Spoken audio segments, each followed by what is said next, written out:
నమస్తే, welcome to hit TV. నేను మౌనిక. ప్రస్తుతం మనతో సుప్రీంకోర్టు అడ్వకేట్ సాయి కృష్ణ ఆజాద్ గారు ఉన్నారు. వారితో కొన్ని లీగల్ ఇష్యూస్ గురించి డిస్కస్ చేద్దాం. నమస్తే సార్. నమస్తే అండి. సార్, ఏపీ ఎలక్షన్స్ రెండు తెలుగు రాష్ట్రాల్లోనే కాకుండా మిగతా రాష్ట్రాల్లో కూడా ఎంత ప్రకంపనలు సృష్టించిందో అందరికి తెలిసిందే. అండ్ ఎలక్షన్స్ మూమెంట్లో అంటే ఎలక్షన్స్ జరిగేటప్పుడు ఎంత కూల్ వాతావరణం అవుతుందో, ఎలక్షన్ డే రోజు అంత హాట్ టాపిక్ అయింది ఏపీ ఎలక్షన్స్. సో ఇప్పుడు తెనాలి గురించి మాట్లాడితే ఒక ఓటర్ని తెనాలిలో వైఎస్ఆర్సీపీ ఎక్స్ ఎమ్మెల్యే చేయి చేసుకోవడం అనేది హాట్ టాపిక్ అయింది. సో దాని గురించి మీ అభిప్రాయం ఏంటి? చాలా మంచి ప్రశ్న అడిగారు. ఈ విషయం నేను అప్పుడే ఖండించానండి. అంటే మా పర్సనల్ ఛానల్లో నేను ఖండించడం జరిగింది. ఇప్పుడు మన హిట్ టీవీ ద్వారా కూడా ఏంటంటే మనం రెగ్యులర్గా అన్ని ఛానల్ ఇస్తున్నాం, హిట్ టీవీలో ఇస్తున్నాం, అన్ని కార్యక్రమాలు ఇస్తున్నాం. కాబట్టి మీరు ఇమీడియట్లీగా దీనికి సంబంధించి ఒకటే చెప్తాను. ఎవరికి కూడా మన భారతదేశంలో ప్రత్యేక సదుపాయాలు అంటూ ఏమీ లేవు. ఓకేనండి. ముఖ్యంగా ఓటు వేసే సమయంలో అందరూ సమానులే. మీకు ఆర్టికల్ 14 ప్రకారం చూసుకున్నట్లయితే all are equal before the law. ఓకేనండి. సో ఈ సందర్భంలో ఒక సగటు ఓటరు, సరే ఆయన ఏదో బూతులు తిట్టాడని దానికి ఎవిడెన్స్ ఏం లేదు, మన దగ్గర అయితే ఎవిడెన్స్ అయితే ఏం లేదు.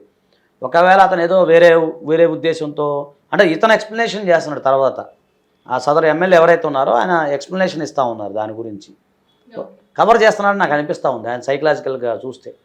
ఇప్పుడు ఒకటండి, ఒక ఎమ్మెల్యే అనే సరే ఇప్పుడు ప్రజెంట్ ఎక్స్ ఎమ్మెల్యే అనుకోండి, మొదటిదాకా ఆయన ఎమ్మెల్యేనే కదా. నథింగ్ బట్ కొత్త గవర్నమెంట్ వచ్చేదాకా కూడా వాళ్ళనే మనం ఎమ్మెల్యేగానే భావించాల్సి వస్తుంది.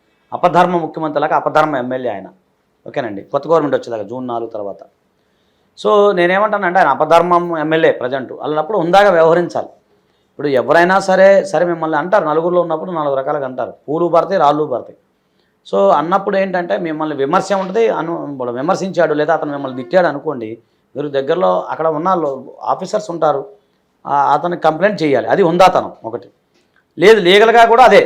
ఇప్పుడు వ్యక్తి మిమ్మల్ని దూషించాడు అనుకోండి, మిమ్మల్ని లేదా ఇంకొక తొలనాడాడు లేదా ఇంకో రకంగా వేరే ఎస్సీ ఎస్టీ బీసీ మహిళలు అన్నట్టుగా ఆయన కించపడ్డాడని చెప్పి తన ఎక్స్ప్లెనేషన్ ఇస్తూ ఉన్నాడు.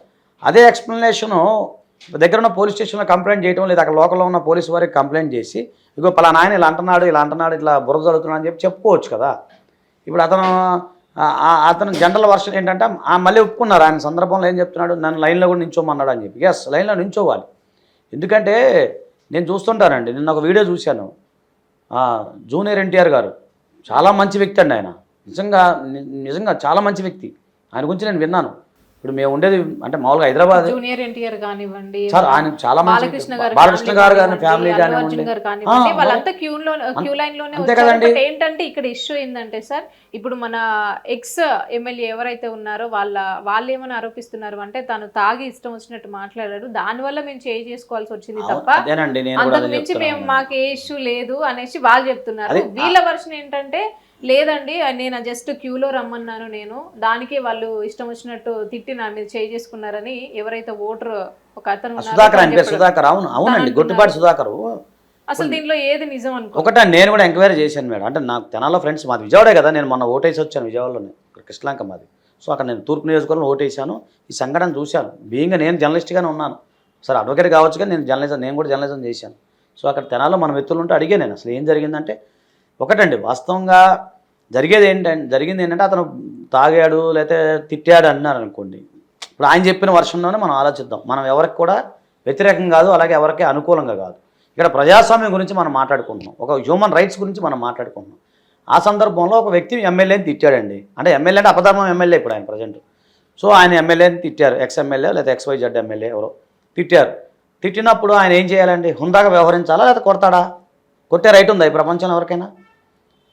చూడండి, ఆర్టికల్ 14 ప్రకారం, ఆర్టికల్ 21 ప్రకారం ఒక వ్యక్తి జీవించాలంటే గౌరవప్రదంగా హుందాగా ఏంటి ఎదుటి వాళ్ళకి తలవంచకుండా జీవించడం అంటారు. జీవించడం అంటే ఇప్పుడు జంతువులు కూడా జీవిస్తున్నాయి. సో దాని గురించి సుప్రీంకోర్టు చాలాసార్లు వ్యాఖ్యానించింది. అలాగే మానవ హక్కుల సంబంధించి కమిషన్లో చాలా ఇలాంటివి వచ్చినాయి. ఇప్పుడు పోలీసులు కొట్టే రైట్ ఉందండి, మనుషులను కొట్టే రైట్ ఉందా? పోలీసు వారు ఒక ప్రజలను కొట్టే రైట్ ఉందా? వాళ్ళకి లేదు. అలాంటప్పుడు ఒక ఎమ్మెల్యే కూడా కాదాయన, ఎక్స్ ఎమ్మెల్యే, అలాంటి ఆయన సరే నువ్వు అలా అన్నావు ఇలా అన్నావు అంటే కొట్టే రైట్ ఉందా ఆయనకి? చట్టాన్ని చేతిలో తీసుకున్న రైట్ ఉందా? ఇప్పుడు ఒకటి సరే అది బాగుంది, ఆయన కొట్టాడు, ఇప్పుడు ఈయన కొట్టాడు కదా, ఇప్పుడు ఆ ఎమ్మెల్యే పరువు ఎక్కడికి పోతుందండి మనం అట్లా మాట్లాడుకున్నా కూడా? ఒకటి. రెండోది, అలా వాళ్ళంతా సహచరులు మొత్తం కలిపి అతను పాపం చావబాదారు. మరి దానికేమంటారు మరి? చూడండి మీరు సినారియో చూడండి. ఇప్పుడు ఎన్ని కవరింగ్ చేసినా ప్రజలు అంత ఇదివరకులాగా అమాయకులు కాదండి.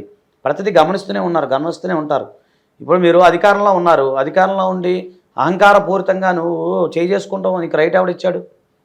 అసలు నీకేం రైట్ ఉంది? నిజమే, సరే అతను తిట్టాడండి, తాగాడు, తిట్టాడు, నిజం చెప్పమంటారా?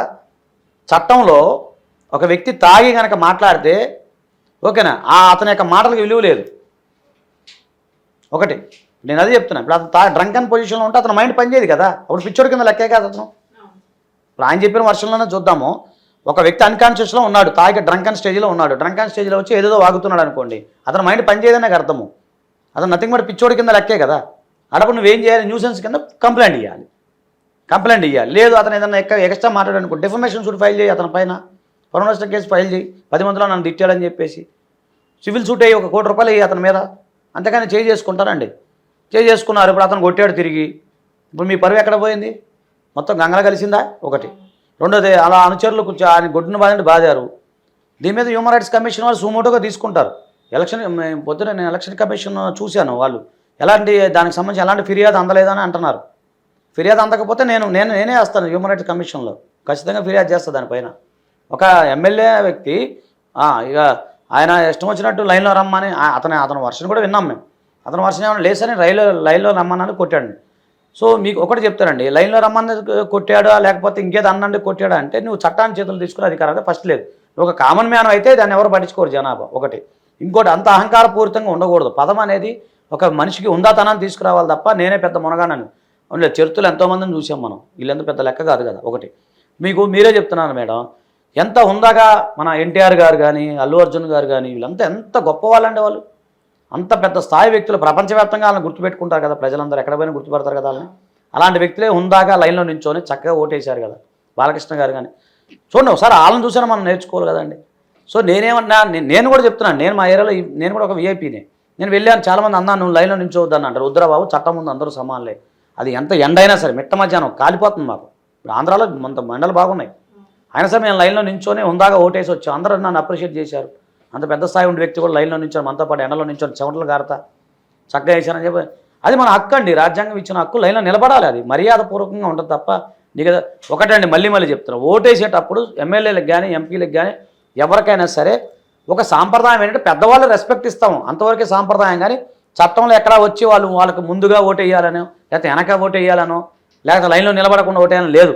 అక్కడ మాత్రం వాళ్ళు ఖచ్చితంగా ప్రజాస్వామ్యబద్ధంగా మాత్రమే వాళ్ళు వ్యవహరించాల్సిందే. అది ఎవరైనా కానీ, నేనైనా మీరైనా, ఎమ్మెల్యే అయినా ఎంపీ అయినా ఎవరైనా సరే. కాకపోతే మనం రెస్పెక్ట్ ఇస్తాం. ఇప్పుడు ప్రజలు ఏంటంటే అతను ఒక ఎమ్మెల్యే గారు కదా, అయ్యా నమస్కారం మీరు ఏంటి సార్, అది మర్యాద, తప్పులేదు. ఇప్పుడు గుడికి వెళ్ళినా కూడా అంతే కదండి. గుడికి వెళ్ళినా ఎవరైనా సరే మన వెనక నించోవాల్సిందే కదా.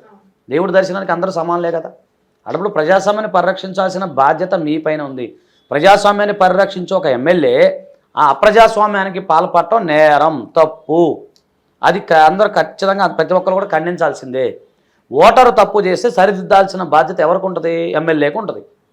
ఆ నియోజకవర్గ ఎమ్మెల్యేగా ఆయన సరిదిద్దాలి. అయ్యా నువ్వు ఇట్లా అనకూడదు, తప్పురా బాబు చెప్పాలి, ఎక్స్ప్లెయిన్ చేయాలి. అతను వినకపోతే పోలీస్ స్టేషన్లో కంప్లైంట్ చేయాలి, లేదా చట్టపరంగా చర్యలు తీసుకోవాలి. అది పద్ధతి. కానీ నువ్వు రౌడీజం చేస్తాను, నేను ఇంకో చేస్తాను, నాకు వాళ్ళు తెలుసు వీళ్ళు తెలుసు, నేను పదవిలో ఉన్నామంటే అది కాదు కదా. పదవి అనేది చూడండి, రేపు జూన్ 4వ తారీఖు మొత్తం మారిపోతుంది, వ్యవస్థే మారిపోతుంది.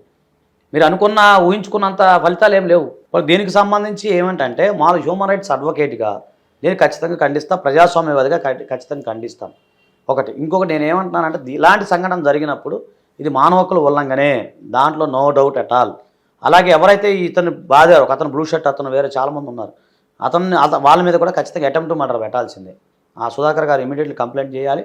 దీని వీలైతే మానవ హక్కుల కమిషన్ దృష్టి కూడా. ఇప్పుడు ఎక్స్ ఎమ్మెల్యే ఎవరైతే ఉన్నారో వాళ్ళ మీద ఎలాంటి చర్యలు తీసుకోవచ్చు? అదేనండి 323, 324 ఇంకా అతని గాయాలు కూడా అయినాయి కదా, దాన్ని బట్టి పోలీసు వారు కేసు నమోదు చేయాలి. ఆయన కంప్లైంట్ ఇవ్వట్లేదంటే దీని మీద మరి సుమోటోగానే మానవ హక్కుల కమిషన్ వారు స్పందించాలి. Okay sir, thank you so much అండి. మేము అడిగిన ప్రశ్నలకి చాలా ఓపికగా సమాధానం చెప్పారు సార్. Thank you.